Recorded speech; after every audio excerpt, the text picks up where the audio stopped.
kommunistische Organisation. Podcast. Welcome to a new episode of our podcast.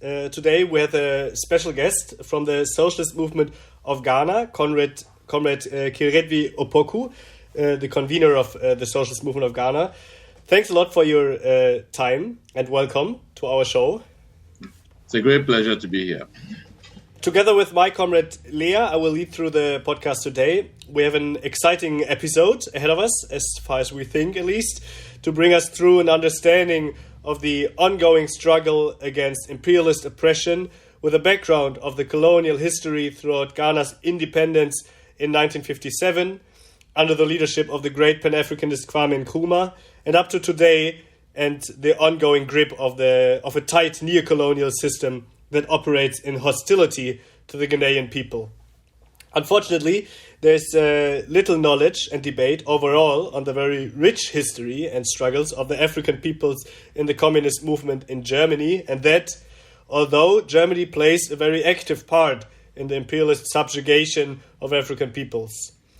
We urge to enrich our debates and understanding of the workings of imperialism and neocolonialism by turning towards to our comrades within these struggles. So just a really short introduction to get us into the topic of Ghana, what is happening, and a little bit of keywords to the history.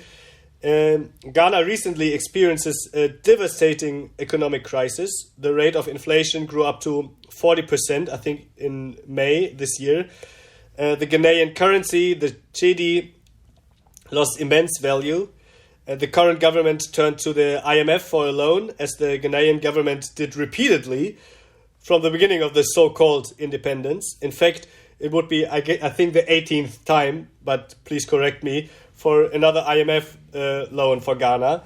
And yet, the state is already paying at least 90%, when not more, of the state's income to pay their debts. So, to start with, could you, Kyeretwie, take us in the current and recent political situation of Ghana? What course is the government around Nana Akufo-Addo pursuing? What are the decisive struggles, and what is the role of the SMG in these struggles? Okay, thank you very much. As I said, it's a great pleasure to be here and to talk to the comrades in Germany. I think that to start with, it's important to highlight that Ghana is an intensively exploited new colony of US-dominated Western capitalism. That needs to be clear. All the significant sectors of our economy are dominated by foreign capital, whether we're talking about natural resources, whether we're talking about finances, whether we're talking about infrastructure, and the other service sectors that facilitate natural resource exports, whether we're talking about energy or construction. Even if we're talking about agriculture, there's often the myth that because land in Ghana does not belong to foreign entities, it is a sector that remains under indigenous control. The truth is that, yes, we have a land tenure system, which means that formal legal title vests in Ghanaian communities. But the terms of trade, the conditions of trade are such that the markets that we sell into, as well as the markets that we buy from, are completely dominated by capital. So it is not an exchange of equals that is taking place. More importantly, over the years, since the colonial period, agriculture has been disrupted. Communities have been compelled to move further and further away from producing the food and the raw materials that we consume within the country into producing export crops that go to feed factories in Europe and America and Japan, etc. So every aspect of the Ghanaian economy is dominated by foreign capital. Over the last 30 years, we have also seen the rapid encroachment of foreign capital into the social sector, so that Ghana is becoming a center for health tourism, which is all private, mostly Western capital, establishing clinics and so on for the West Africa region, but doing so in Ghana.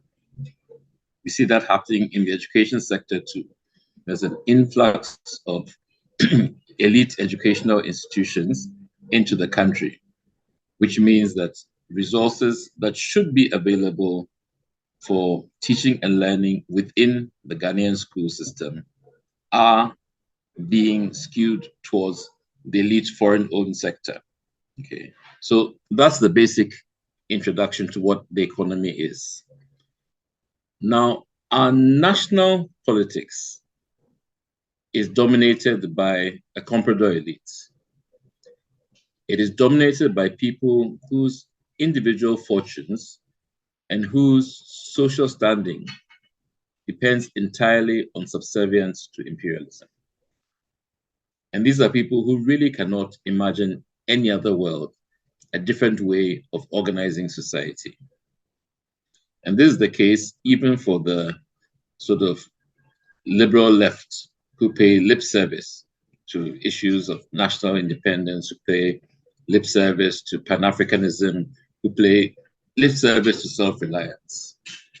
So economic management, economic policy direction is not really a dividing line in Ghana's electoral politics. There are two major parties.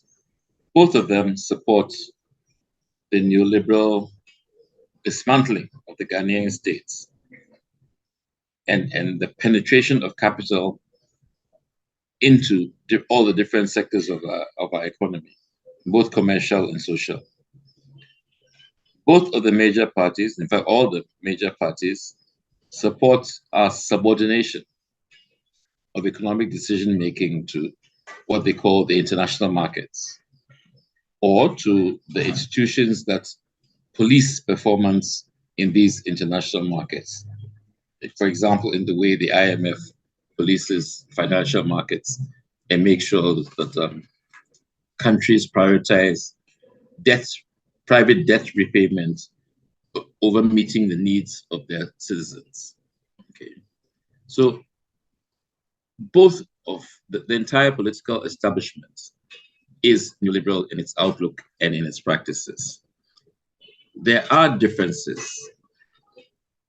The MPP is open, it's blatant about its neoliberal commitments and also about its neo-feudal heritage. And it is also totally reckless about the rapid collapse of the state. Okay. The other parties, who you might call the social democratic elements, they do retain sentimental and perhaps rhetorical attachment, as I said earlier, to questions of self-direction, egalitarianism, pan-africanism, etc. But none of them actually has a program to achieve any of these things. So we have found that when in power, as they have all been in the past, they tend not to advance the national interest, but certainly not the social class interests of ordinary Ghanaians in any way. Okay. So where we are now is we've been through almost 7 years of rule by the MPP, which is the far right within Ghana's political context. And what have they done? They've taken extreme actions to extract or to facilitate the extraction of resources from Ghanaian working people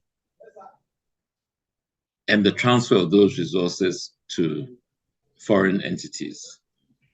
And they've typically, as for example, we have in the case of the Ministry of Finance, we have key individuals in that ministry who professionally are in the business of facilitating those transfers, who actually earn income every time that Ghana, incurs a debt, repays a debt, has to reschedule a debt, whatever.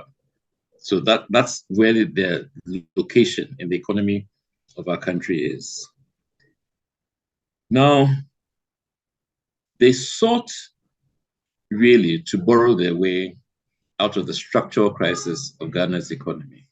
There was no effort to begin to change things, to build greater self-reliance, to build greater integration of our economy.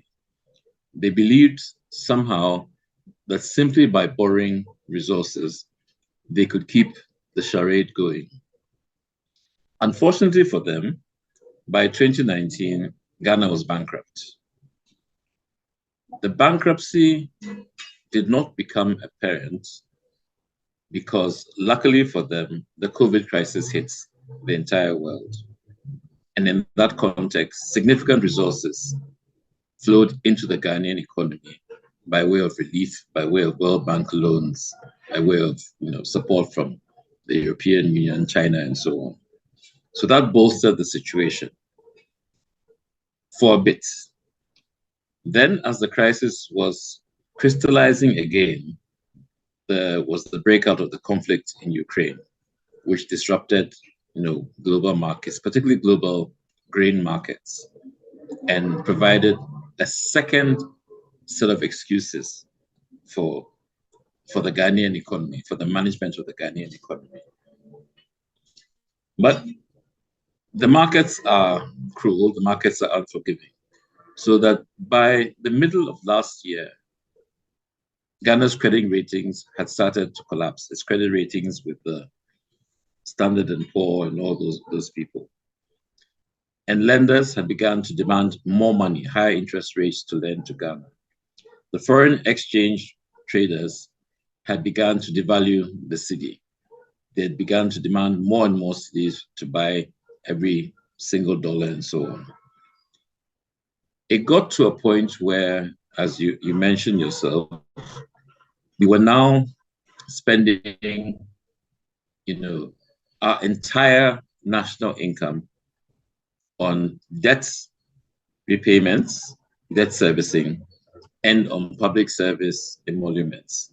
And in fact, at several points, we had to borrow to pay civil service salaries and so on. So at that point, over the objections of the Minister of Finance and so on, the President of the Republic, Mr. Akufo-Addo, decided that the country had to seek an IMF credit. The politics of the IMF credit have dominated Ghana's for the last year now. We've ended up with a credit of 3 billion, in return for which major austerity measures are going to be taken. There are freezes on hiring in the public sector. We believe that there are freezes on wage increases in the public sector. Government bonds, the money the government has borrowed from citizens and promised to repay, have been restructured. And they've been restructured in such a way that pensioners, retired Ghanaian workers who have put their entire savings into these government instruments, and this is not and to be clear, this is not people's voluntary selection of national bonds. What has happened is that the National Pension Fund is obligated to invest a certain part of its revenue into these national instruments. So the entire national workforce finds itself holding bonds that yield, payments every month for them. And that's how many pensioners survive. Now, those pensioners have been forced to take a pay cut, a first pay cut. We suspect that there's a second pay cut on the way. Okay. So that is the situation in which Ghana finds itself.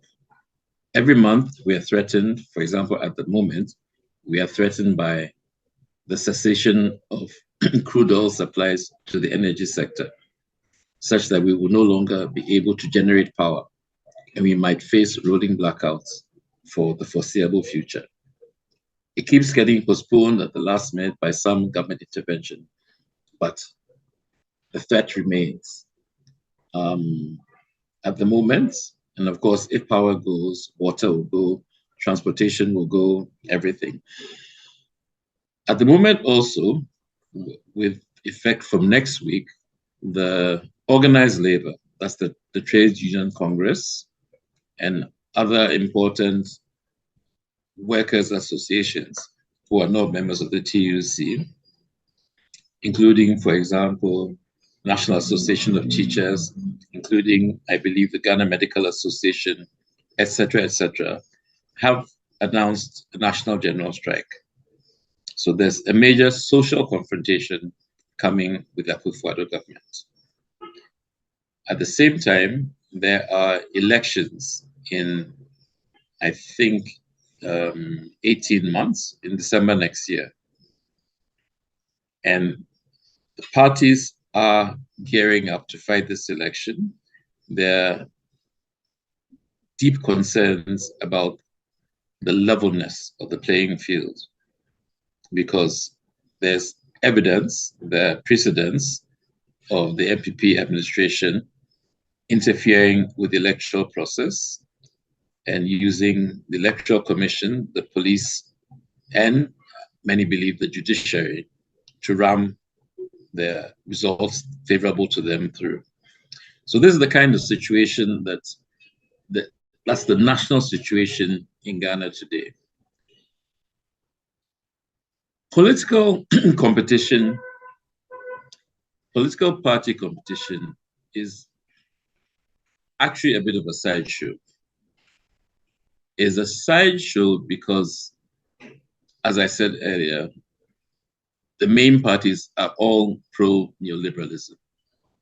Okay, so it is unlikely that the competition next year, the election next year, is going to produce any different line of policy. It is not going to resolve any of our important problems. So there's an extent to which, even though there's a lot of excitement and a lot of activity on the electoral front, there always is, there's a sense in which the parties are actually becoming increasingly irrelevant and losing the initiative. Okay. So as I said, the decisive struggles in our society are clarifying themselves to the public. They're crystallizing as the class struggles that they've always been. I've mentioned the situation of pensioners who are having to take haircuts on their pensions, on their livelihoods.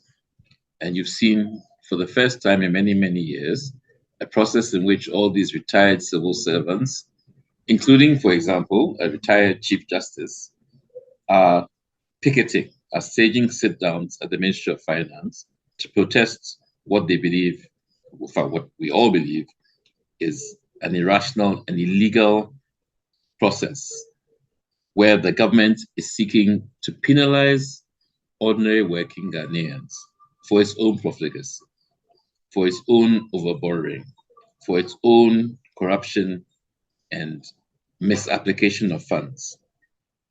They are trying to transfer the burden of that, the burden of their collusion with the international finance industry, their gambling debts. They're trying to impose the burden of paying those debts on workers who had no role in procuring those debts and who had very, very little benefit from any of the money that was borrowed.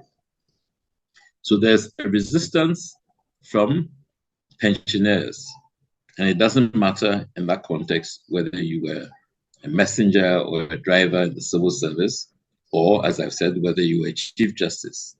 Your income is threatened. And so a new realignment of political forces is emerging at the cutting edge of struggle. And it's not a struggle where the parties are really engaged in any sort of grassroots mobilization. I've also mentioned the general strike taking place next week. The last time I checked, it was still next week. Now, that strike is taking place because a foreign investor, a power company in Tema, has refused over a 2-year period to allow its workers to unionize. Unionization is a right that is established by our national constitution. It is a right that is protected by the National Labour Act. It's a right that is protected by our membership of the ILO and our accession to a number of conventions of the IMO that entrench this right and the right to organize. But the company refused to allow its workers to unionize over the last 2 years and has gone further to dismiss from its employment the union chairman, the union secretary, and the assistant union secretary. And these are all actually senior staff. They are not just, the lowest ranks of the employed. These are technical people with literally managerial responsibility. But they are being victimized because they want to approach capital as an organized force to enable a fair negotiation of their emoluments, of their conditions of service, of their retirement benefits, and all of that stuff, safety and so on. So the organized labor has called a solidarity strike. And it's a strike, as I said, that involves the entire spectrum of employed people in Ghana. This reflects a coming together for the first time in many, many years of all the different sectors of the working class to defend their right to unionize and to defend their right to engage with capital and protect their interests. I think it's a very significant development, and one that we are certainly paying very close attention to. We've offered our solidarity to the workers in this context. We know it's going to be a difficult period. If the strike comes on, it will shut down literally everything in this country. It will make living for the duration of the strike very difficult. But it's important that people understand that this is a necessary step in protecting the rights and interests of all citizens, protecting our constitution, and understanding that government silence in this matter is not neutrality. It is actually government being subservient to capital, and that all of us have an interest, therefore, in confronting not only the capital, but the state that is holding up capital's impunity. You asked also about SMG's origins. So we formed what was then Socialist Forum of Ghana in 1993. This was after, in Ghana, there was a long period of quasi-military rule from 1982 through 1992. And in that period, independent politics, whether right or left, was smashed. It was not possible really to conduct national affairs outside of the framework imposed by the Provisional National Defense Council government. So many, many forces of the left and also forces of the right went underground or simply collapsed. So it was only after the return to constitutionalism in 1993 and in the run up to that, that independent and left-wing politics, open left-wing politics, became possible again. So we took advantage of the opportunity, the small number of us who remained in the country and remained more or less active on the left. We took the opportunity to re-engage in the battle of ideas, what we call it, as you know, and to begin to reinsert a socialist perspective into national debates about a wide range of national problems. Okay? Everything from how to pass laws to how to organize a community. We got involved in all of that stuff. But of course, once you start stating positions and offering a perspective on struggles, you attract the people involved in struggle who relate to your analysis of the situation, who can see in their experiences that what you're saying is true, and who can believe, therefore, that you have a way forward, which is different from the way forward being offered by the political establishment and by the state institutions that have responsibility for dealing with different problems. So we found ourselves not only analyzing and speaking, but also in effective solidarity and in support of a wide range of social struggles: workers, students, journalists, community organizers. And what we did in all of those situations was, of course, to offer our perspective and explain how their individual problems and the individual repression that they were experiencing was related to a system of exploitation run by major global forces. We tried to expose the hand of imperialism in all of these issues. So we've done that for a very long time. And in the course of it, we've begun to attract attention from other groups of socialists around the world. I think you find that most of Africa experienced a backlash. The African left experienced a backlash in the late 80s and 90s. As everywhere in the world, I guess. Yeah. Well, that's right. Everywhere in the world, related to the collapse of the USSR and the triumph of neoliberalism. So we found that there were many similar forces that were trying to emerge around West Africa, around Africa, across the third world, and globally. And we've been reaching out to each other and working together on how we can take the struggle forward. We've grown quite a bit since those days. We are now present nationally, nationwide. We have cells all over the country. We have relationships, more formal relationships with students, with workers, etc., and with the international community. So I hope that answers the first question. Thank you. You really gave us a broad and rich picture of understanding the situation that the Ghanaian working class and the Ghanaian people is in. I would have many more questions, but I would rather hand it over to Leah, I think, to maybe take us through the more historical perspective. So please go ahead. Thank you, Max. First of all, a welcome, comrade, from me as well, of course. It's really a great opportunity for us. I can only repeat what Max said in the beginning. So I also think that you really gave us a good insight on the political situation in Ghana, and of course already mentioned that these problems the Ghanaian people are facing are rooted in the plundering, repression, and humiliation of the African continent for centuries. And as Max said, also before, Germany as well has a bloody period in the region, in Togo and Ghana, and also with the Brandenburger Gold Coast, and played a crucial role in the transatlantic slave trade.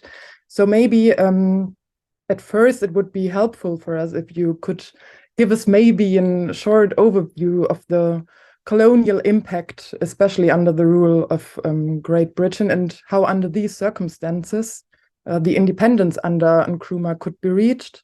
But maybe also a bit referring to, I would say, the problems and challenges Nkrumah and the CPP had to face in the 60s concerning their vision of African unity and reaching real sovereignty instead of a flag independence. Because although after his overthrow, he mentioned in his work Class Struggles in Africa that he had falsely denied the class contradictions at that time, and that this was a big mistake. But maybe having this in mind, you could describe a bit this period.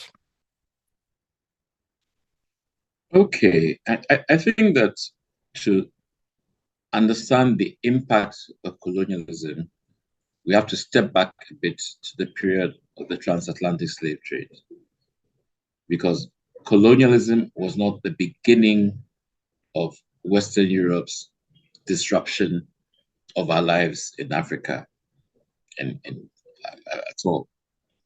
So slavery meant a massive disruption of society.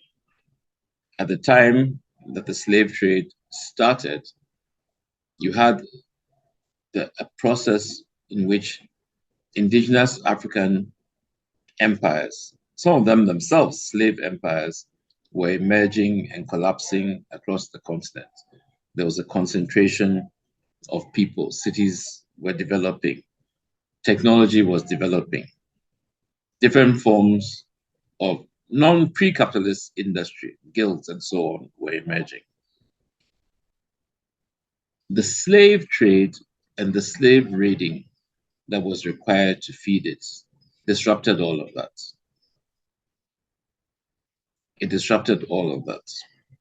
It meant that people could not farm securely because you had to be defending yourself against a possible slave raid.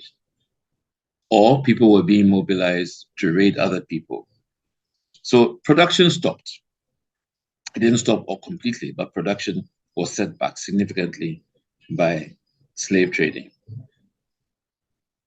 The slave trade, however, because it was run more by smaller units and competing units, the internecine warfare that it generated was chaotic and was far more wasteful than it needed to be.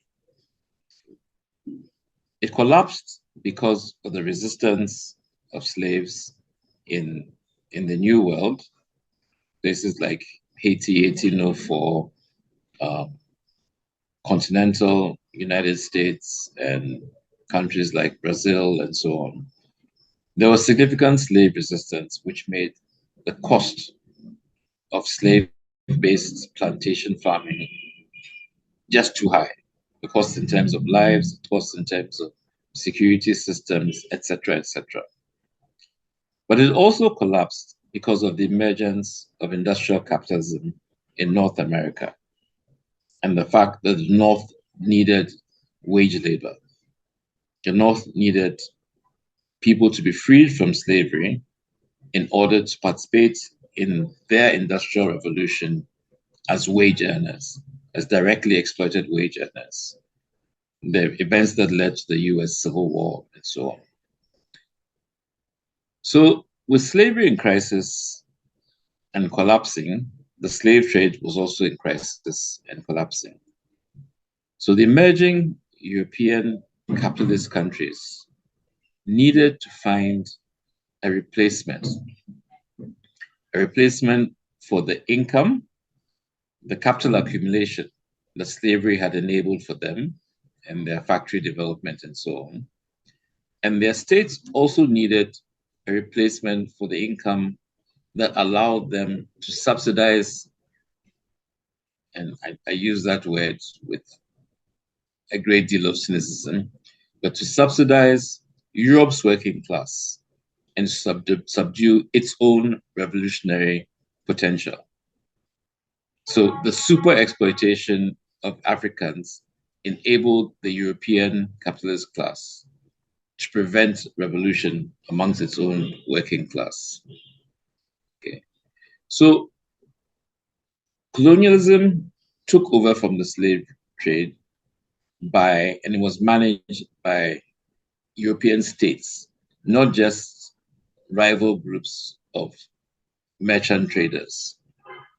And that's important because it meant that it became more efficient, more well-programmed.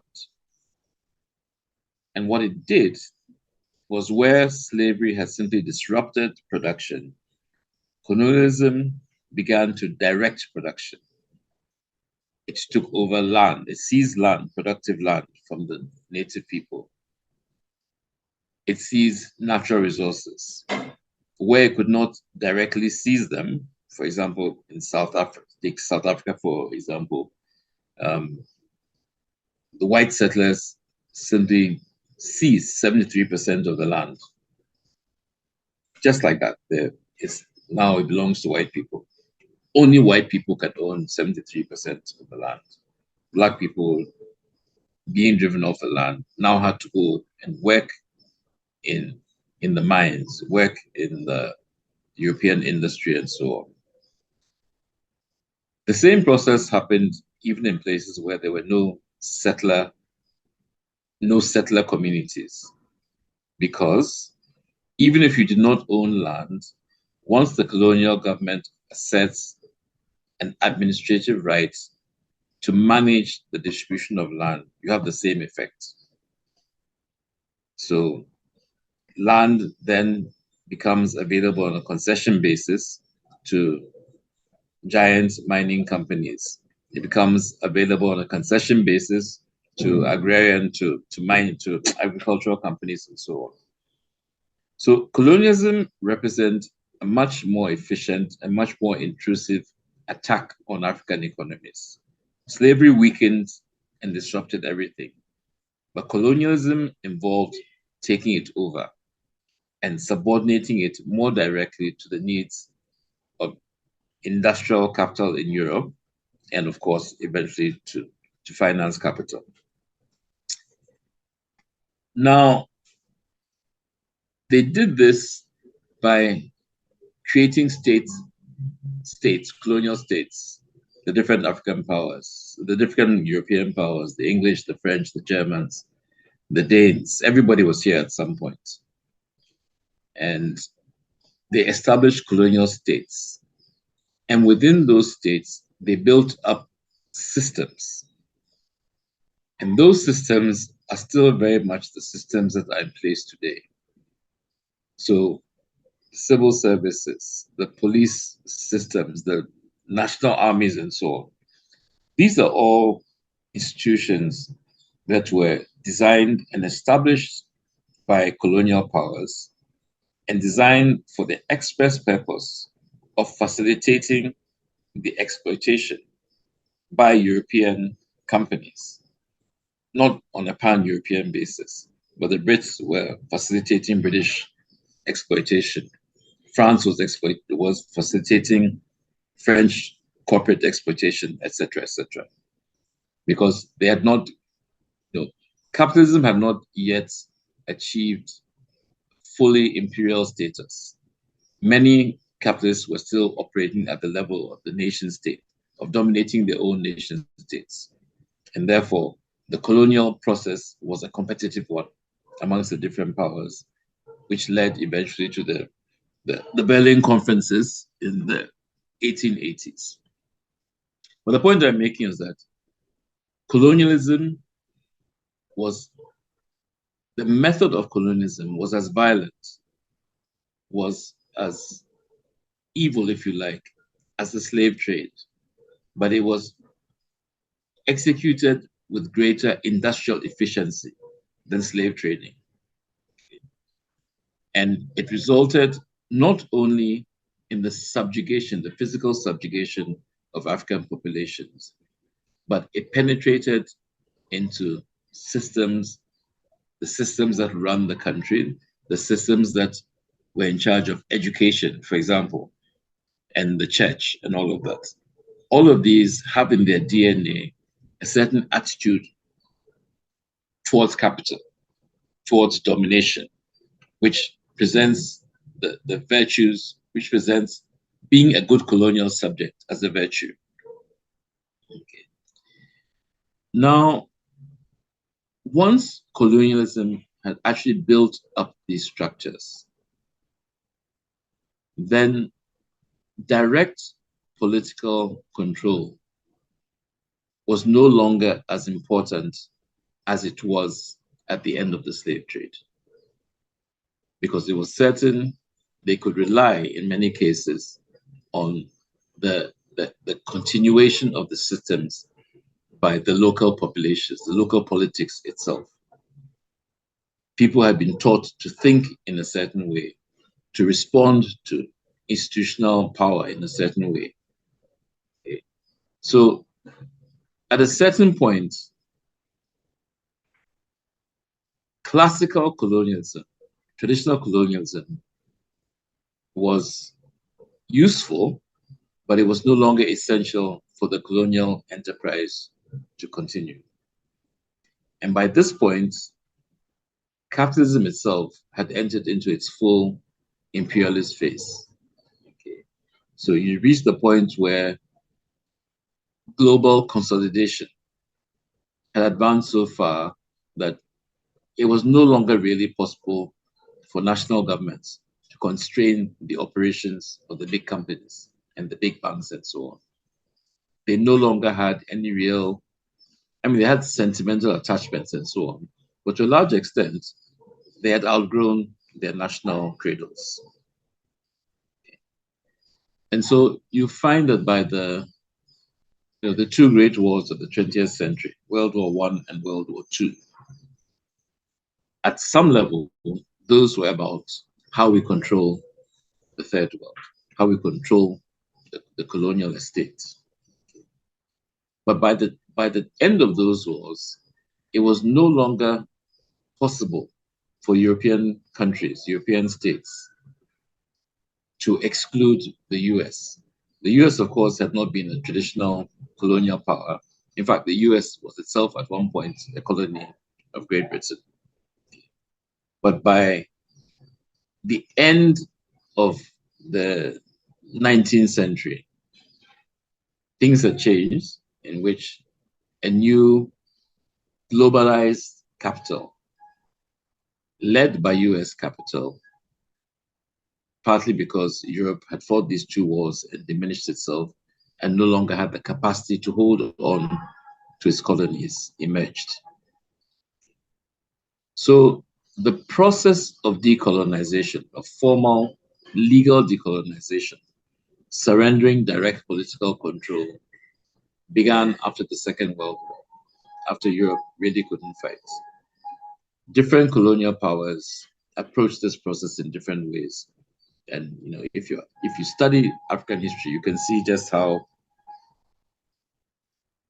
the different ways in which Portugal, France, and England, the British, managed the transition has had significant and lasting impacts on the way their former colonies operate today, but also on the way their own development as societies has proceeded since the end of World War II. But let's suffice it to say that in Ghana, the process, there are different phases in the decolonization process. So your first national party was a party which was created by and run for the benefits of the neo-colonial elites. So it was a party run by big merchants, leading lawyers, leading professionals, and the families of the feudal, I'm using the term very loosely, the feudal elite at the time. So these elements, who were entirely happy with the colonial economy, with the growing capitalist exploitation of the Gold Coast then, these people sought simply a change in the politics so that they could assume, or their representatives could assume, guidance of the states. They were not interested in a change in the fundamental economic relations between the Gold Coast and the rest of the world. So they formed a party called the UGCC. At the same time, African intellectuals, African activists had been getting together to think about what the future of Africa would be post-war and post the two wars. So a process of what became known as the Pan-African conferences had started, I think, as far back as 1913. And an important conference was held in Manchester in the UK in 1945. It's historically referred to as the Fourth Pan-African Conference. And that conference sought to map out what the politics of Africa should be in a situation in which colonial powers were clearly collapsing. What was the new future for Africa going to be? That conference was attended by a number of significant leaders, many of whom came to lead the African independence revolution thereafter. It included people like Nkrumah. It included people like, sorry, I'm short on names right now, but many of the people who emerged as leaders, at least of Anglophone Africa, Kenyatta and so on, were at this conference. It also, I believe, included people like Du Bois and so on. That conference clearly mapped out that the future of Africa could not be, just a bunch of balkanized little neo-colonial states, but it had to be a united Africa, and that it had to be socialist. That the development challenges facing the peoples of Africa required that we move strenuously and as quickly as possible towards socialism. Now, shortly after that conference, Nkrumah was invited by the elite nationalist movement in Ghana to come back and be General Secretary of the party, or Secretary General of the party.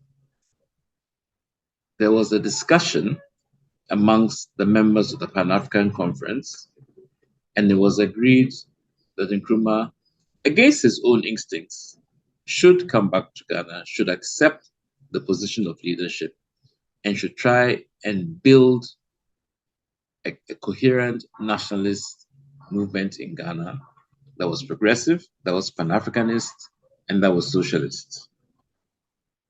And that they should use the base that could be achieved by Nkrumahist-led government, not Nkrumah, there was no Nkrumahism in those days, but could be the base.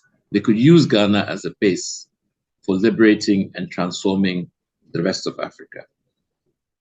So Nkrumah came back to Ghana, I think in 1947, and accepted the position of General Secretary of the United Gold Coast Convention. Of course, within 2 years, there'd been a rupture based on the politics of the independence struggle, and Nkrumah left.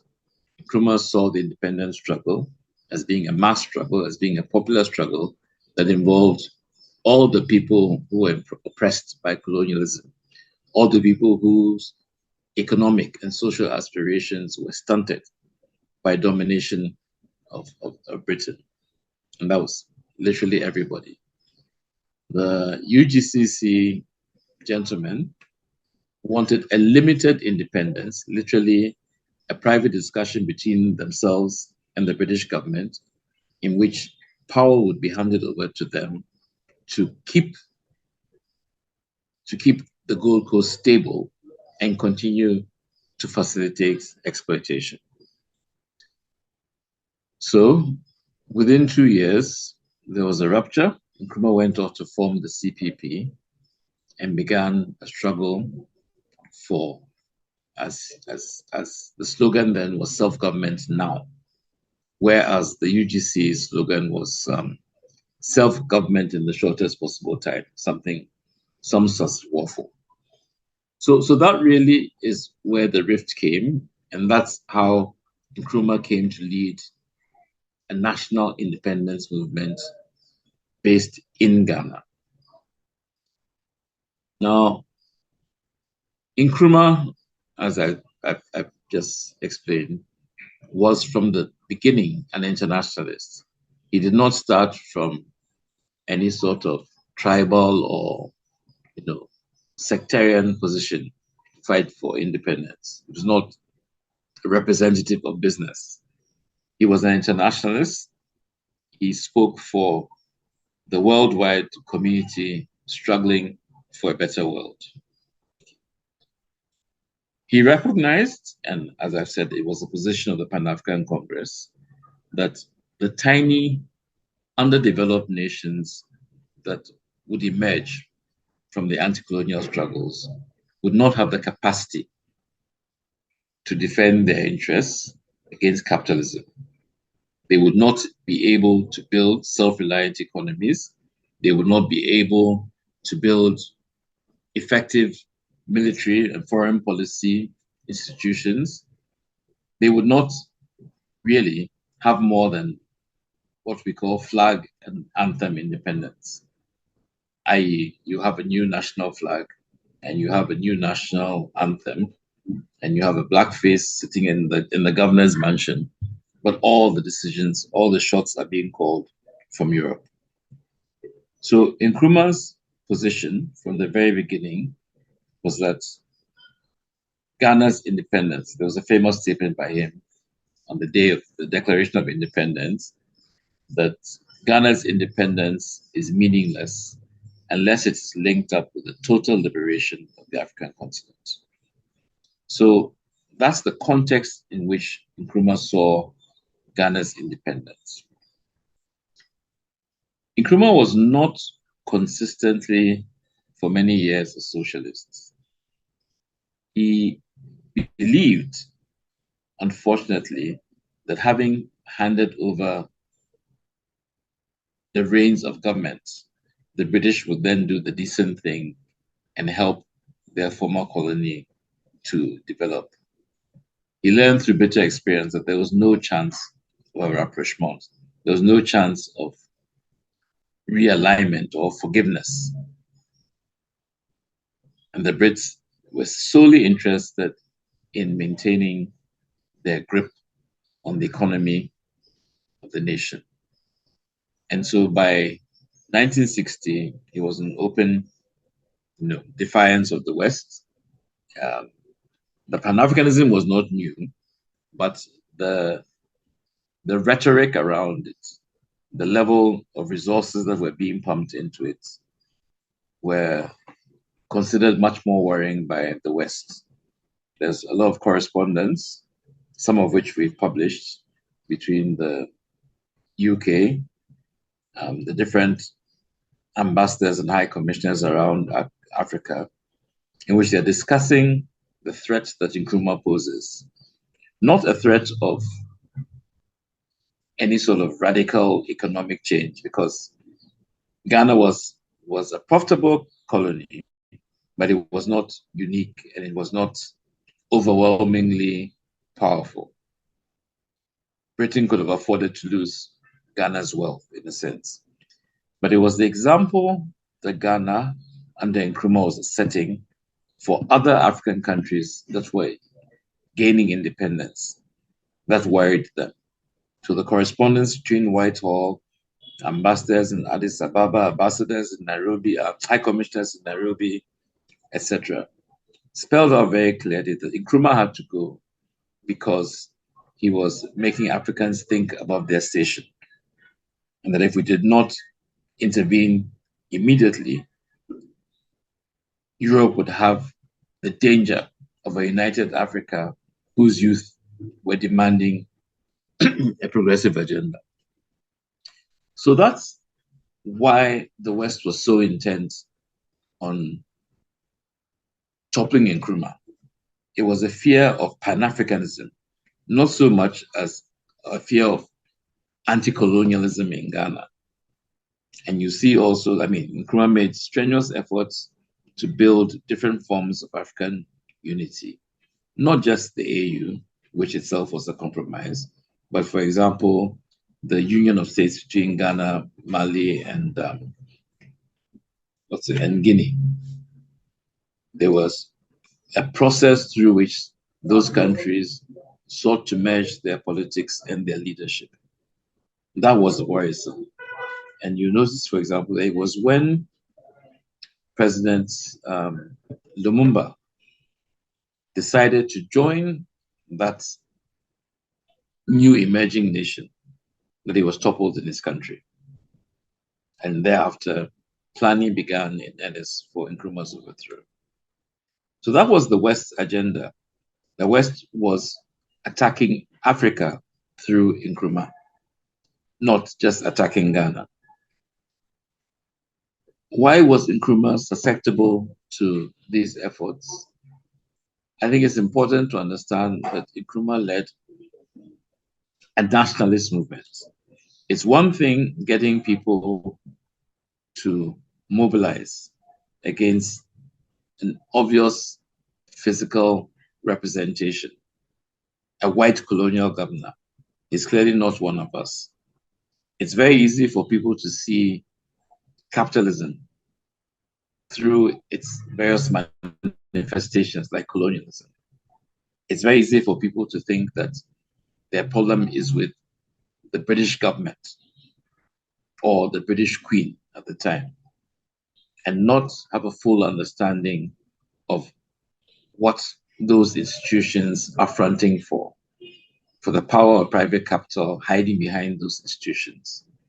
So the experience in Ghana and the experience in many other parts of Africa was that, in one sense, the mobilization for national independence, the mobilization for recapturing our land from foreign hands and so on, was far more simple than the mobilization against the imperialist and neo-colonial structures of the economy. In that case, you're looking at people who look like you, who speak your language, and so on. And the fact that they are now participating in your exploitation and your oppression is not always obvious, particularly in countries of Africa where there had been so little investment. The British had invested very little in education, in the Gold Coast over many, many years. So you had largely literate populations. You had a very small colonial elite. Most of this elite was comprador. And even the nationalist and left-leaning elite did not quite have a grasp of what an anti-imperialist struggle meant and how far beyond the Declaration of Independence that struggle would have to go. So at many points in the struggle, particularly from 1960 onwards, Nkrumah probably found himself in a minority within the leadership of his own party. He could not rely on many of the forces that had been promoted to leadership of national institutions, because those institutions had their own character, they had their own culture, whether they were universities or the military or so on. They all had their own culture with a DNA that deferred to, that defaulted to supporting imperialism. So Nkrumah ended up being isolated to some extent by his own party, by the leadership of his own party, and failed at the critical moment to reach beyond his party directly to the masses. I believe the masses would have followed him if he had been able to clarify issues then. But he was human, and the demands of the struggle on him were incredible. Trying to build pan-Africanism, trying to stabilize an African new colony, trying to intervene on the global stage. For example, his involvement in the struggles in Vietnam and his peace missions to Hanoi and so on, his involvement in building a non-aligned movement and so on. It necessarily, the demands of internationalism necessarily involved that he take his eye off some of the problems back home. And that created space for his enemies, some of whom didn't even realize they were his enemies, to intervene. And all of that contributed to his collapse, or our collapse, the collapse of Ghana's first and only socialist experiment. Have I missed something? No, I guess, Comrade, thank you very much for this detailed explanation of the historical developments. I guess there are a lot more questions we should get into, but I guess it's just the beginning now, and that we really better understand these developments. But maybe in order to get a bit more into the current conditions of imperialism today, but also, of course, understanding the continuity of exploitation, you could maybe tell us a bit more, because you already mentioned the role of the US, and I think it's really important for us to better understand how, after Nkrumah's overthrow, now we see the massive military footprint of the US in the whole African continent. AFRICOM, Flintlock took place in March recently, and maybe it would good to know how this massive influence could develop through the decades till now, so that we can maybe afterwards go a bit more into the current conditions. Okay, thank you. Okay, so I think the first point I would make is that imperialism is in decline. Western imperialism is in decline. There are many, many fault lines that are becoming apparent as we go along. And of course, these are alliances of convenience. These are not countries that are really friendly. These are capitalist countries, capitalist economies competing with each other. So I think the most important point is that after World War II, the US emerged as the most potent economic force in history. It completely dominated the capitalist world. And if the Soviet Union had not been around, it would have completely dominated the world as well. Okay. Now, it is in decline. The US no longer has the economic vigor, the productivity to justify its place in the leadership of the capitalist world. It doesn't. Capitalism itself can no longer meet the felt needs of billions and billions of people on our planet. It has created and now cannot resolve many, many crises. There's a financial crisis, there's a ever more frequent crisis of overproduction, there's a nutrition crisis across the globe, there's a climate crisis, there's an environmental crisis, there's the proximity to war. All of these problems that humanity faces, imperialism, Western capitalism, is no longer able to offer leadership. There's a lot of rhetoric, there are a lot of meetings, there are a lot of declarations, but in actual fact, capitalism and the US has not been able to move the world forward for decades and decades and decades. What the US has done to compensate for its loss of economic hegemony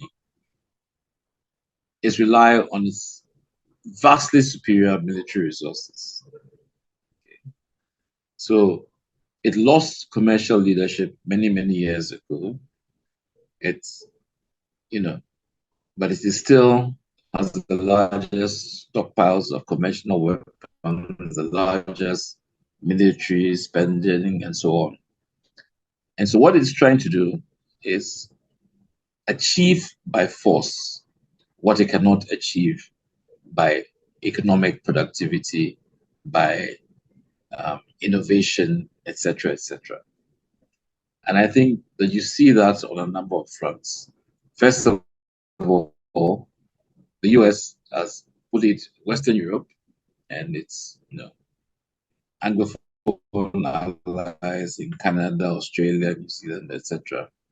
It has completely bullied them into subservience, for example, to NATO. NATO as an alliance has no other purpose than to achieve the subordination of European states to the US's agenda. It makes no sense. So that's how I understand NATO. It's how I understand the emerging conflicts, not emerging, the conflict in Ukraine.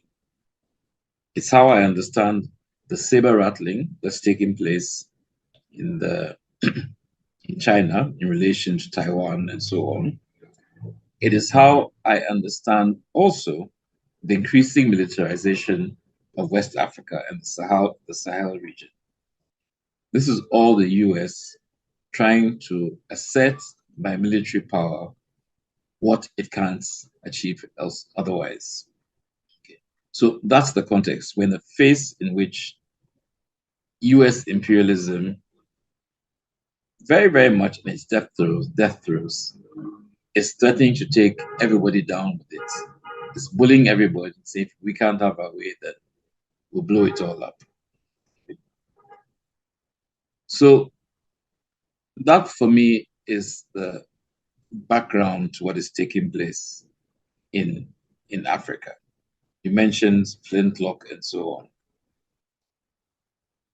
Over the last 20 years, the US has built a number of bases, at least 20 bases, excuse me, across the African continent.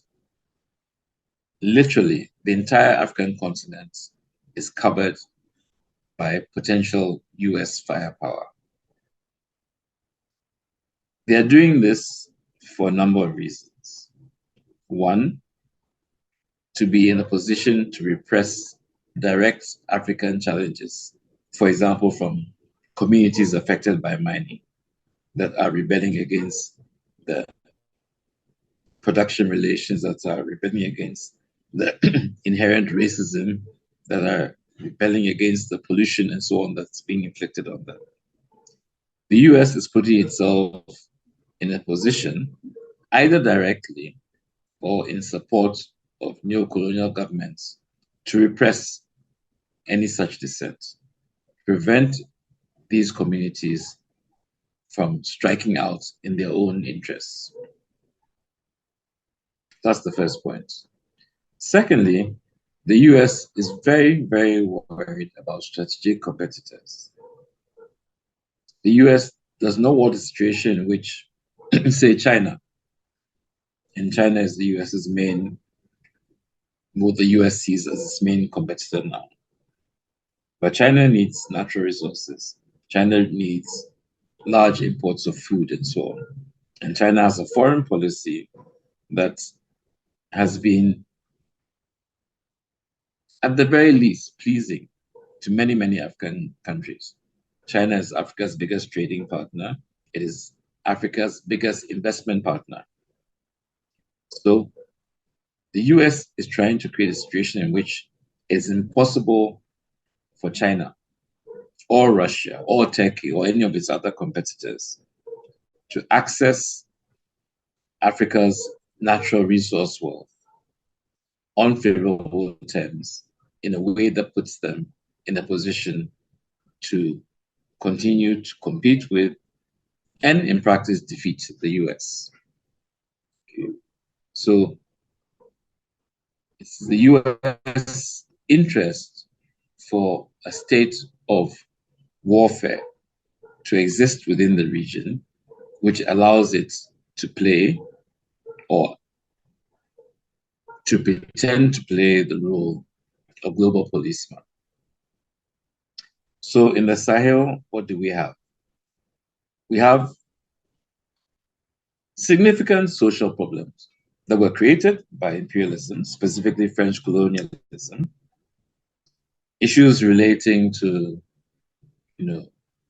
the support of neo-feudal forces, issues relating to land access, communities unable to access farming land, issues related to water resources, which are fairly scarce in the Sahel, so on. Issues related to, well, cultural issues, if you like, the identities and the conflicts between the different religions that exist within that area, Islam, different forms of animism, different forms of ancestral worship, and so on. All of these are conflicts that were either created or exacerbated by the experience of mostly French imperialism. So in the neo-colonial era, France has been very strict and very rigorous about controlling its former colonies. So that, for example, France still controls the currencies of its former colonies in Africa. The two currencies called the CFA, one is for West Africa, one is for Central Africa. But both of them were tied to the French franc. Now they are tied to the euro since France joined the Eurozone.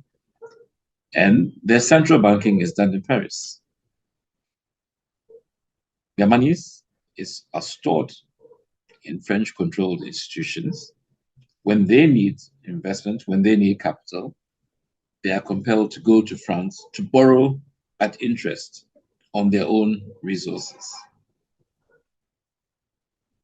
It is policy, and in some cases statute, in all of these countries that French business concerns have first claim on all major transactions.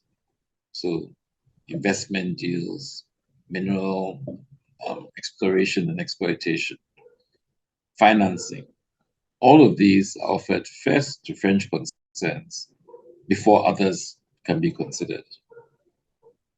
And then, of course, all of these countries have been compelled to maintain French troops at their expense, not at the expense of France. All of these countries have been forced to maintain French troops for the 60 years since they achieved flag and anthem independence. And this has been the driving issue in the politics of former French West Africa. And the way that they've maintained these arrangements is by direct interference in electoral processes to ensure that only pro-France candidates are capable of emerging from elections as victors. Only candidates that support France's agenda and France's extreme exploitation of West Africa have any chance of winning an election. And where other forces that are less enthusiastic emerge, they are quickly toppled by the most cynical of coup d'etats, and so on. So what we've seen in the last, say, decade was an intervention by NATO and the various European states, and the United States, of course, in Northern Africa to topple the regime of Colonel Gaddafi. The overthrow of Colonel Gaddafi was orchestrated and executed by NATO, by imperialism operating through NATO, and of course presented to the world as a liberation. But either ignorantly or recklessly, that destruction of Libya meant that incredibly violent forces were released across the Sahel, across the Sahara and Sahel part of West Africa. it meant that tons and tons of weapons that had been held within Libyan armories were released. It means that networks of relationships that Gaddafi had built up in order to help manage the social problems of the region and to exploit them was suddenly thrust upon the population of the region. What that did was radicalize a wide range of the social discontents that I was talking about. So wherever there were land disputes, these were suddenly armed land disputes. If there were water disputes, they were armed water disputes. At a wider national political level, because many of these countries were Islamic, the rejection of the neo-colonial elites often expresses itself as Islamic objection to these elites. A lot of power transferred just by the sheer corruption and malperformance of these French proxies into the hands of significant religious figures in the region. Now, what also appears to be happening is that both in the toppling of Gaddafi in 2012, I think, and more recently in northern Nigeria and in various parts of the Sahel, there's been an inflow of militant jihadists from Central Asia. Okay. These have not just, walked across the desert and found themselves in these countries. They've been financed, they've been provided logistics, and they've been targeted. And the role they have played is to destabilize regimes which, for whatever reason, were hostile to US penetration. So that, for example, Nigeria was one of the strongest voices in Africa, insisting that there should be no foreign troops on African soil,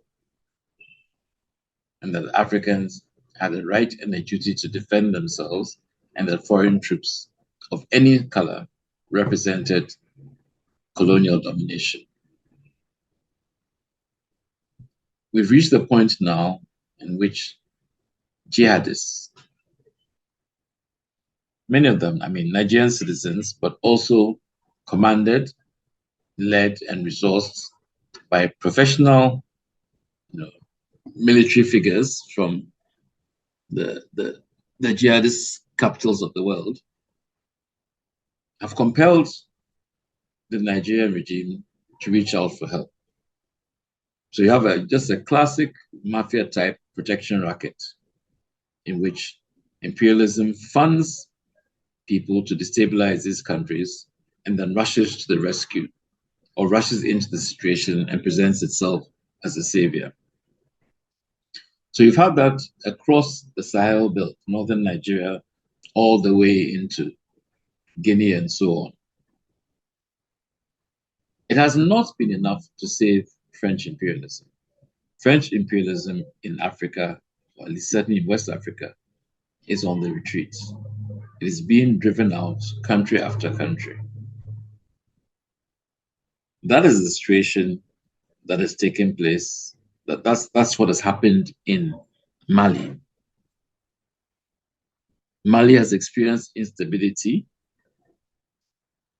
Senegal has experienced instability. Burkina has experienced massive instability, to the extent where even holding elections in large part of the country was simply not possible because the state did not control those parts of the country. The state had no effective presence. The whole country had been turned into warring Islamic and tribal camps.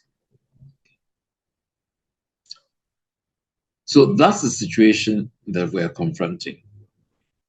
And within that context, so you have both, as I've said, the global militarization pushed by the US. You've had, in Africa specifically, and militarization, direct US troops here, and even some other countries. I believe even Germany now has military bases on the continent. But also the infusion of destabilizing Islamic elements that have created a gateway for the US to come and operate as some sort of savior.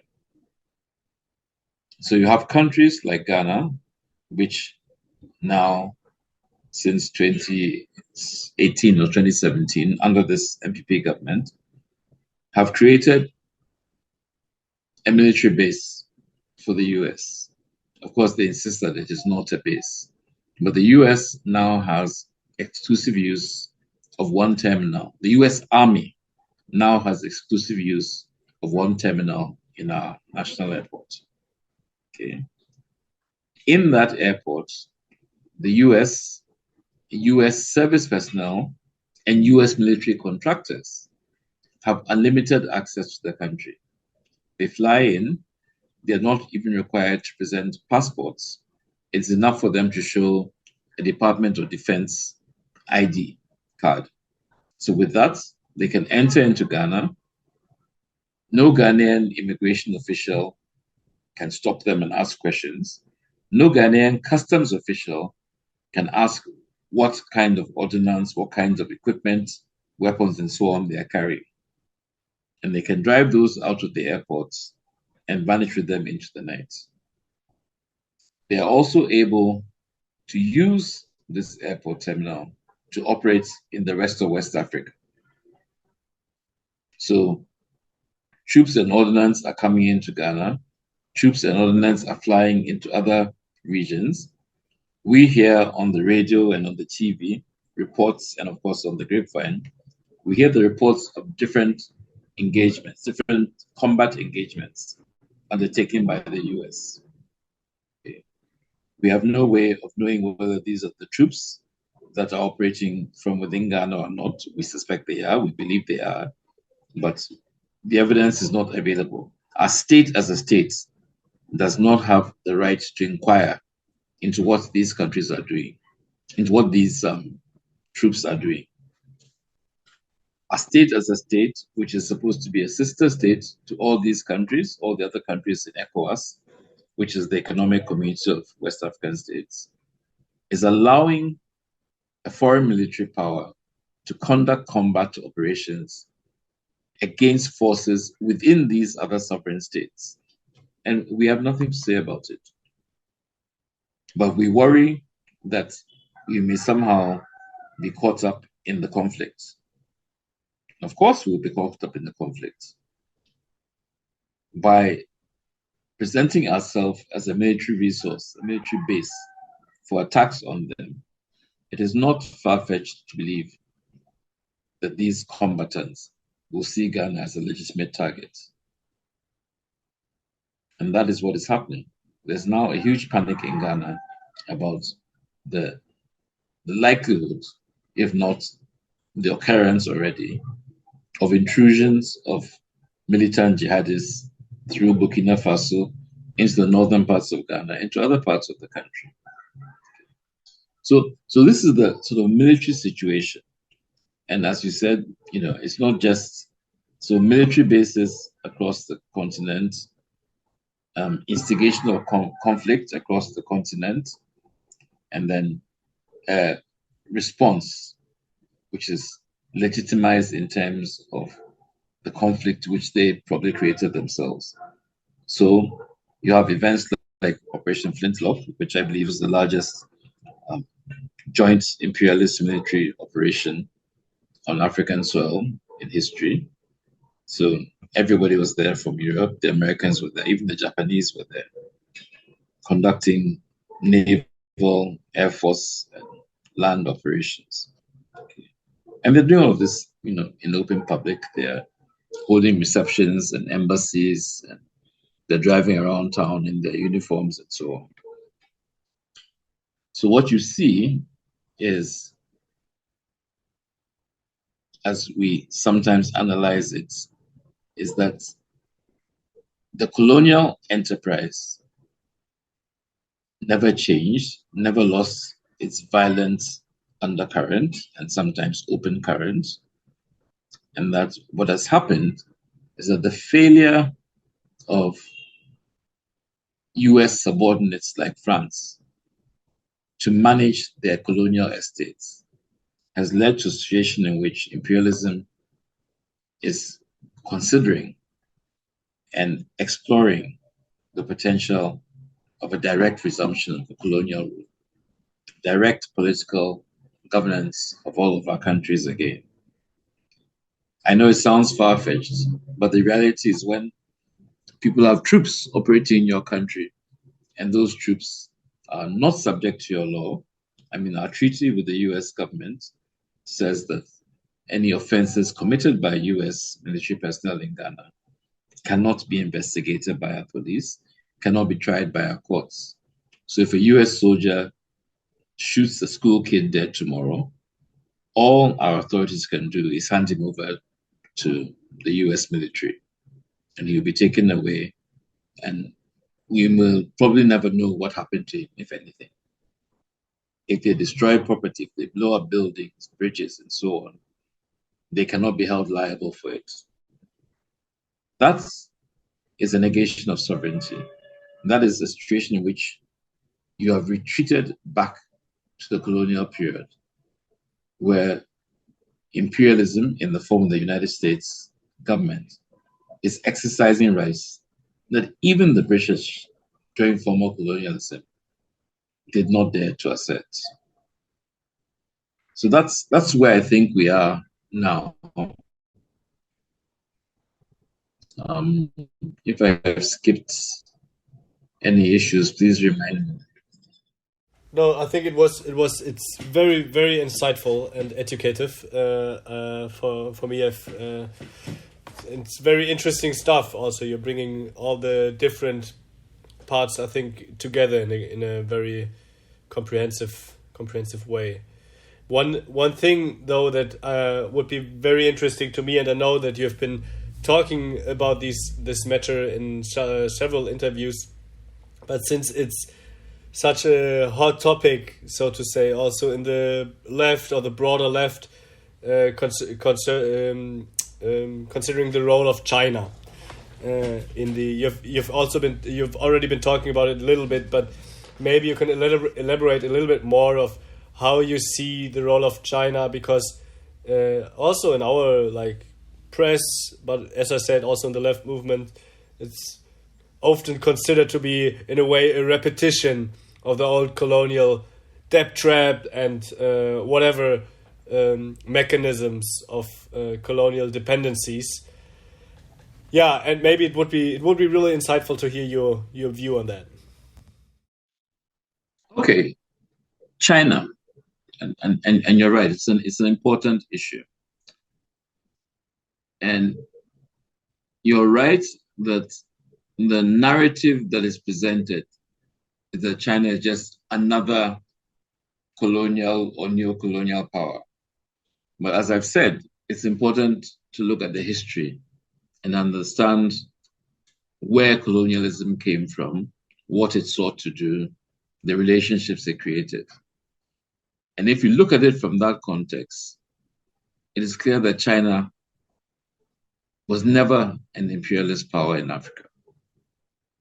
China never held colonies. China never controlled resources, especially controlled resources against our will. Okay. China was, in fact, itself a victim of imperialism. China spent 100 years fighting for its right to remain an independent sovereign nation and fighting for the right to choose its own direction. So at the end of the Second World War, China, 1949, had achieved its revolution. But China was a very, very poor country at the time. It is true that historically, hundreds of years ago, China was probably the second largest economy in the world. But by the end of 2 centuries of imperial assault and 100 years of complete, attack by Japan, by the US, by France, etc. Not to forget Germany also. Not to forget Germany. But I confess that I don't know that much about Germany's colonial history, so I hesitate to mention it. But yes, not to forget Germany. Well, except of course in the context of the Second World War, yes, very much so Germany, because the kind of things that Japan did to Chinese people during the Second World War, and in collaboration with the extreme right in Germany, are phenomenal.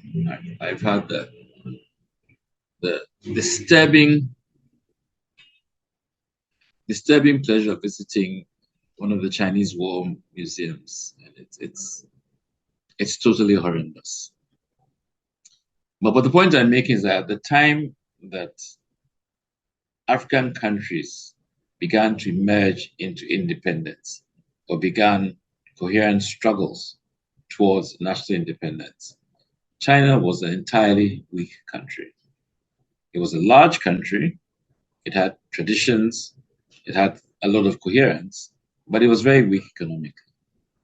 In that period, China showed intense and selfless solidarity with the African people.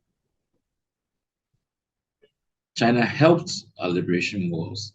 China provided training, they provided advisors, they provided equipment, things that China was in desperate need of for its own development. China was very selfless in supporting African independence. China was selfless in supporting even the thinking through of the construction of African economies. Ghana, for example, benefited from that very, very clearly. Zhou Enlai visited Ghana, I think, in '63, and the records of his discussions with Kwame Nkrumah at the time, discussions about how to construct a new economy, what kinds of industries we could build, what kind of assistance China could provide, for example, in the field of light industry. It's all very well documented. What role China could play in seeking assistance for Ghana's heavy industrial development and so on. What kind of coordinating role Africa could play as at least as a union of nations in the United Nations. What votes we could command, and therefore what agendas we could pursue together in the interests of the third world. China was clearly operating selflessly and in the interests of global development. China at the time didn't have any large companies to come here and exploit natural resources. I'm sure you've heard of things like the Tazara Railway that linked Zambia and Tanzania at the time that they were facing onslaughts from the South Africans, and they needed apartheid South Africa. They needed to be able to export their copper and so on to the sea. And they'd been around all the so-called Western donors and so on, trying to get support for a railway project, and nobody would help them. It was China that stepped forward at a time that it simply really could not afford it, and built the Tazara Railway for Zambia. And that allowed Zambia to survive as a nation in a very difficult period. When Zambia was under attack by the South African Air Force, and it had appealed to the US, it had appealed to the Western Europe and so on, to provide it with fighter planes so it could defend itself. Everybody turned Zambia down. It was China that came to their assistance and provided them with MiGs to fight and defend their territory and their people. So that's the historic context of the relationship with China. It was always a relationship of mutual respect, a relationship in which we sought to see how we could help each other, how we could provide a perspective of development for the entire world, and not just for, our respective elites and so on.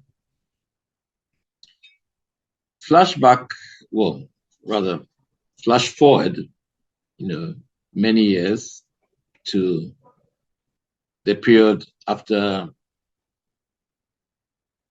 the 90s, when China began to re-engage with Africa, because there was a period in which, for various reasons, the disputes with the Soviet Union, their own need to turn inwards and sort out some economic problems, China was not very active on the African continent.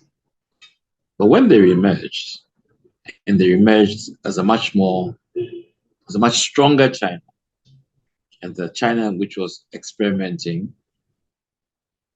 within the framework, as they insist, of socialism, they were allowing a certain element, some capitalist forces, to thrive, but strictly under the control of the overall socialist process.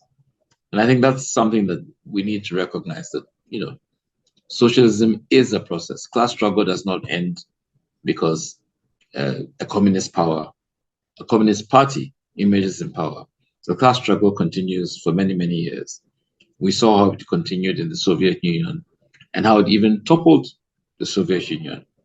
So we can all have different perspectives on what is taking place internally within China in terms of how different socialists and communists understand their process.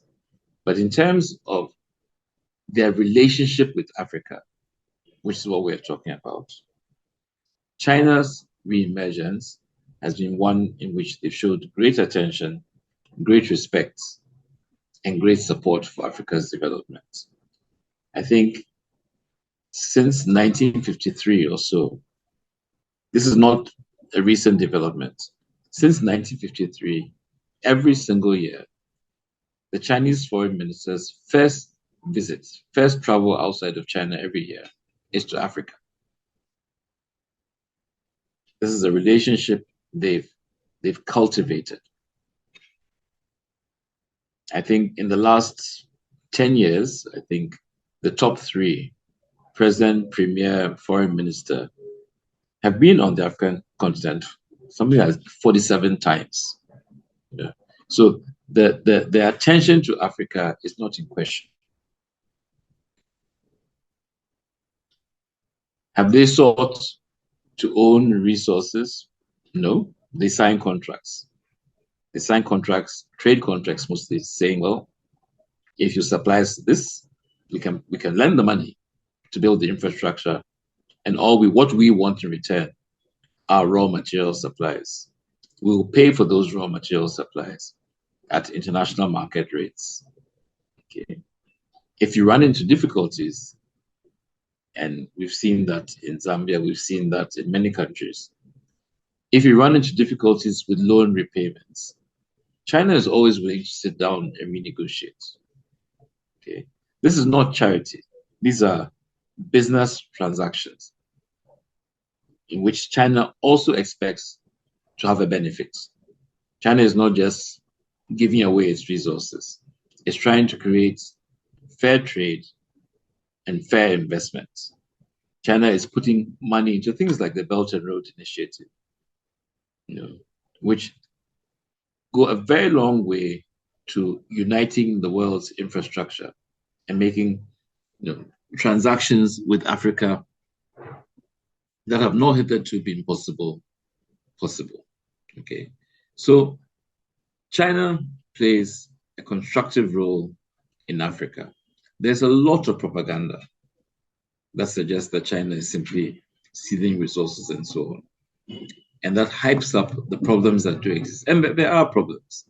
As I've said, China is a developing country which is charting out, I think, a path which is both innovative, but which is very well grounded classically in terms of the writings of major Marxist theorists, Marx himself, Lenin, and so on. China, sorry, what was I saying? So China has its own class struggle. China has a large capitalist class operating within its borders. And these are capitalists that have the instincts of capitalists everywhere. It's the same approach. The same things that drive a capitalist in North America drive a capitalist in China as well. They may be more, they may be more innovative and so on, but it's the same basic instincts about accumulation, about competition, etc. So there are Chinese companies that have misbehaved within Africa. There's no question about that. I mean, in my own country, for example, there have been Chinese firms involved in illegal gold mining. Okay, quite a few of them. The problem has been exaggerated. It's been blown out of proportion, but it exists, and we should not deny that. There are Chinese active in illegal gold mining, illegal fishing, illegal timber, and so on. And they're basically petty bourgeois forces in China that are seeking to accumulate resources, primitive accumulation. But because in China, they can get relatively cheap loans and buy equipment and so on, they're in a position, if they come to a country like Ghana, to compete favorably with other people in the sector. So you have lots of Chinese excavators, Chinese earth-moving equipment, Chinese dredgers, and so on, involved in the legal gold mining. And the availability of that capital, that equipment, has escalated the problem far beyond what it used to be. So you have now a more industrialized illegal gold mining system. But it's important to understand that these are individual private players. This is not the Chinese Communist Party. This is not the Chinese state involved in exploitation of Africans. And it's complicated to manage. It is our duty as countries and as people to stop these practices, whether those involved are Chinese or Ghanaians or Nigerians or whatever. The Chinese state can't come here and regulate land management and resource management for us. But all in all, China has been very respectful of African countries. China has been very solicitous about our development needs. China has been very supportive in meeting our infrastructure requirements for that development. And China has been very understanding in terms of managing the contracts that are created for these relationships, whether they're loan contracts, whether they're mineral exploration contracts or whatever. China, as far as Africa is concerned, has been a positive force.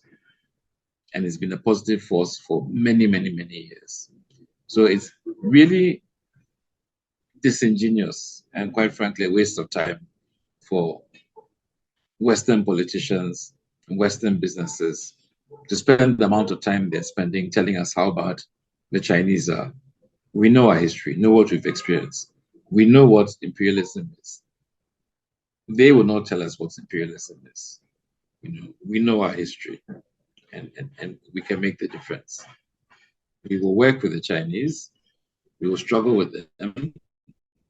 We will have disagreements. Every relationship has disagreements. But we are confident that we're on solid ground with them. Any more?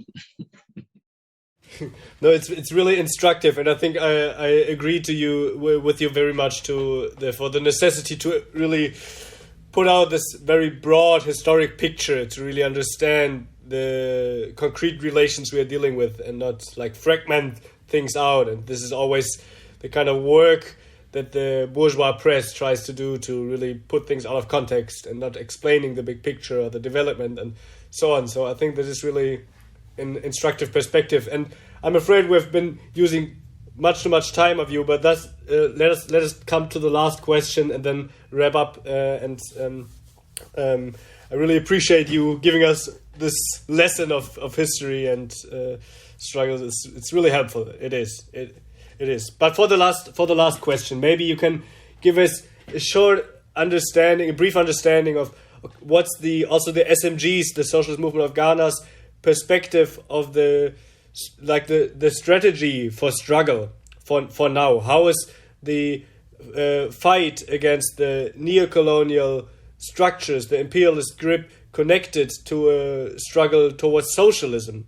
And what role might a current national bourgeoisie play? Is there something progressive about national bourgeois forces, or who is going to be the subject of social progress in Ghana or more broadly in Africa? Yeah. Okay, so first of all, our framework for political and social development is still what was set out in the 1945 Manchester Conference. We believe in pan-africanism, we believe in anti-imperialism, and we believe in socialism. And these are the three things that we struggle for.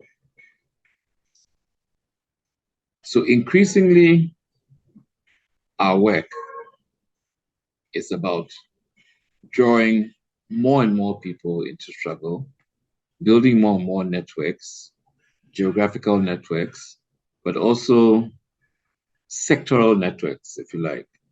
So women's movements, labor movements, youth movements, cultural movements, movements of persons with disabilities, and so on. We are trying to create a more Catholic response to the challenge of imperialism, because we understand that at the end of the day, what the working people of the world have on our side is our numbers and the strength of our networks. In terms of the tactics of struggle in specific situations, it is, of course, those engaged in those direct struggles who must define their path. We will all consult, we will all share our opinions, but we will support the line taken by our comrades. I think that's very important.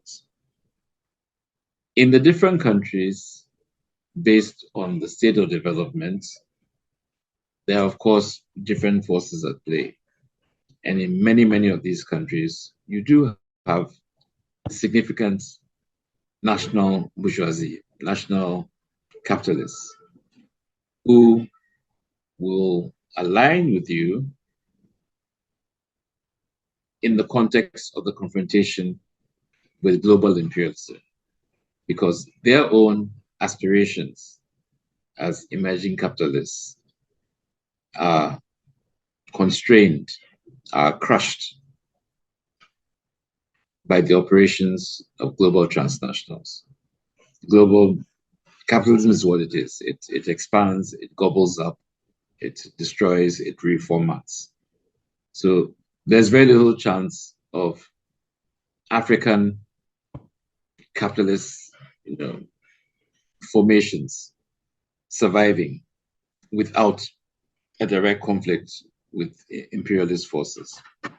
So there's the alliances based on that we need to encourage, that we need to build, and that we're working on. So both within the social movement of the direct victims of capitalism, and even the competitors, capitalist competitors, who are more closely aligned to a nationalist aspiration. Okay, our end goals obviously are not nationalism, but each struggle has its face and its tactics. Okay, so that is the way we go. We are working very closely with other movements in West Africa. For example, we recently formalized a West African People's Organization, which brings together organized labor, gender activists, cultural activists, youth activists across West Africa on an anti-imperialist platform. These are people who want to see greater independence. They are not necessarily committed to socialism or communism, but there's a clear platform which we share and which allows us to advance the struggle to the next phase. So that, for example, we can deal with questions of what is happening in the Sahel. We're in touch with and we're in support of community-based mass movements in those countries that are seeking democratic and constructive outcomes, that would like to see all foreign forces pulled out of this conflict, whether they're French or US or German or jihadists. We want them out so we can deal with the actual social structural problems of our region in a way that advances all of us. Okay? It's the same approach that we take to the current crisis in Senegal, which has made significant advances in the last few days, in that the president has finally announced that he will not seek a third term and that he will respect the constitution and step down. There's still many issues to be fought for in Senegal. For example, the imprisonment of the main opposition leader and so on. And we work with the forces in Senegal to help public education, to help rally support for a democratic outcome and a progressive outcome in Senegal. I mean, so that's the kind of relationship, that's the kind of struggle that we're engaged in within West Africa and between the different regions of Africa. We work within a framework that we call pan-africanism today, which I'm sure you've heard of, which is a coming together of social movements on the basis of anti-imperialism and pan-africanism. And within that, there are quite a few socialist groups, and we work and discuss and act together. We believe that's the correct level of engagement for this phase of our struggle. As things develop, depending, of course, on how various things go, new tactics will emerge and so on. Thank you very much. I really want to. Thank you. It was a great talk with you and very enlightening, as I think. We will make sure to keep track on the general strike that is going to happen next week, and keep track with the progressive movements in Ghana and West Africa. And we hope to stay in touch with each other and learn from each other. I think there's, for us at least, I can say, very much to study and to learn, because it's not really been appreciated a lot in the Western Hemisphere, the struggles and theories that have been built by African leaders of socialism. And so this is a very good contribution to that. I really want to thank you. I just want to mention in the end that we will continue these kind of conversations within our Congress. We've actually planning a Congress in October in Berlin from 6th to 8th on the topic of anti-imperialism, class struggle and national liberation today. And we think that we can really build on this interview, for example, but also much more that we try to bring out there. So thanks a lot, Comrade Opoku. Yeah, thank you very much. We appreciate your solidarity, and we deeply appreciate your solidarity, and we're always available to help with the struggle. Thank you. Thank you both. Kommunistische Organisation. Podcast.